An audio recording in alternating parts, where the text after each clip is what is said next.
लोकसभा निवडणुकीसाठी पुण्यामध्ये काँग्रेसची तयारी आता सुरू झाली आहे। पुणे शहर जिल्हा काँग्रेस कमिटीनं इच्छुकांचे अर्ज मागवले आणि इच्छुक उमेदवारांना मंगळवारपर्यंत काँग्रेस भवन इथं अर्ज सादर करावे लागणार आहेत।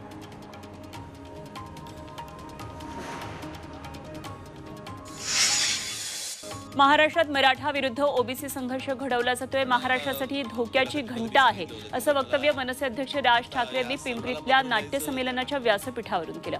महाराष्ट्र एकसंघ राहू नये यासाठी प्रयत्न सुरू आहेत आणि तरीही आपण गाफील आहोत ही दुर्दैवी शोकांतिका असल्याचं राज ठाकरे यांनी या प्रकट मुलाखतीत म्हटलंय। पण मला एक असं म्हणावंसं वाटतं की या हिंद प्रांताचे मराठ्यांना आरक्षण द्यायला सरकार प्रयत्नशील आहे तर काही जण टोकाचं बोलत मुंबईमध्ये येण्याची भाषा करतात।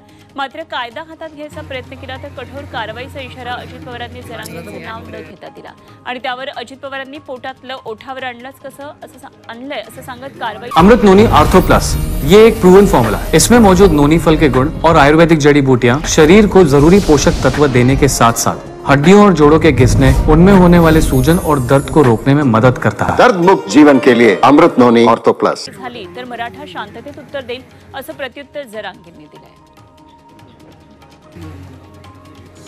मराठा समाजाला ओबीसी मधूनच आरक्षण मिळावं यासाठी लढणाऱ्या मनोज जरांगेंची कुणबी नोंद सापडली आहे। बीडमधल्या शिरूर तहसील कार्यालयात मोडीलिपी संशोधन करणाऱ्या पथकाला मनोज जरांगेंचे वडील कुणबी असल्याचा पुरावा आढळला, त्यामुळे त्यांचा कुणबी प्रमाणपत्र मिळण्याचा मार्ग मोकळा झालाय। या नोंदीचा लाभ घेणार नसल्याचं जरांगेंनी म्हटलंय।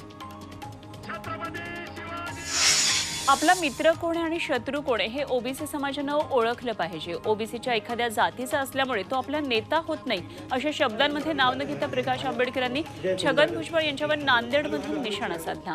सरड्यासारखे रंग बदलणाऱ्यांपासून सावध रहा असा सल्ला त्यांनी ओबीसी समाजाला दिला।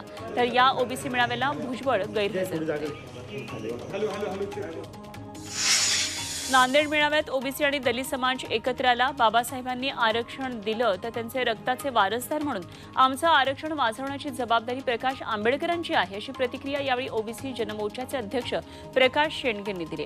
प्रकाश आंबेडकर 20 जानेवारीला मुंबईत ओबीसी आंदोलनात येणार असल्याचंही त्यांनी सांगितलं।